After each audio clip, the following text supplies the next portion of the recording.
তুরস্কের রাজধানীতে শুরু হয়েছে সামরিক জোট ন্যাটোর শীর্ষ সম্মেলন। ইউক্রেন যুদ্ধ বন্ধ, প্রতিরক্ষা বাজেট সহ বিভিন্ন ইস্যুতে বড় সিদ্ধান্ত আসতে পারে বলে ধারণা করা হচ্ছে এবারের সম্মেলন থেকে। এর পাশাপাশি বিশ্লেষকরা বলছেন, ইউরোপের নিজের নিরাপত্তা নিশ্চিতে যুক্তরাষ্ট্রের উপর থেকে নির্ভরতা কমানোর ইস্যুটি আলোচিত হবে জোরালোভাবে। সিলন টি রপ্তানিতে শীর্ষে। তুরস্কের রাজধানী আঙ্কারায় বসেছে ৩২ সদস্যের সামরিক জোট ন্যাটোর শীর্ষ সম্মেলন। বৈশ্বিক নিরাপত্তা সংকট, ইউক্রেন যুদ্ধ এবং মধ্যপ্রাচ্যের অস্থিরতার মধ্যে জোটের ভবিষ্যৎ কৌশল নির্ধারণে জোট নেতারা হাজির হয়েছেন আঙ্কারায়।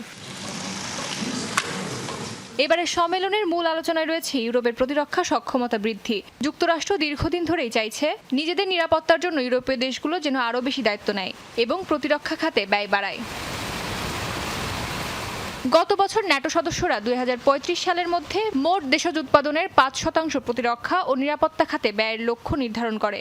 এর মধ্যে ৩.৫% সরকারি সামরিক সক্ষমতা বাড়াতে এবং ১.৫% নিরাপত্তা অবকাঠামো উন্নয়নে ব্যয় করার সিদ্ধান্ত হয়। গত বছর ইউরোপীয় মিত্রদেশ ও কানাডা আগের বছরের তুলনায় প্রায় ২০% বেশি প্রতিরক্ষা ব্যয় করেছে। ২০২৫ ও ২০২৬ সালে অতিরিক্ত $২৫৮ বিলিয়ন বিনিয়োগ হবে। এই ধারা অব্যাহত রয়েছে।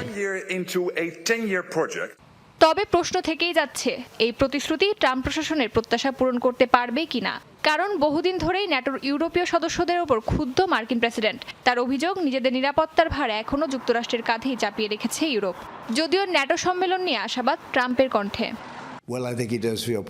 আমরা ন্যাটো সম্মেলনে অংশ নিচ্ছি, আশা করছি এটা ফলপ্রসূ হবে। বিশেষ করে ইউক্রেন রাশিয়া যুদ্ধ বন্ধ সহ নানা ইস্যুতে আলোচনার সুযোগ রয়েছে। প্রেসিডেন্ট জেলেনস্কি বলেছেন তিনি এই যুদ্ধের অবসান চান।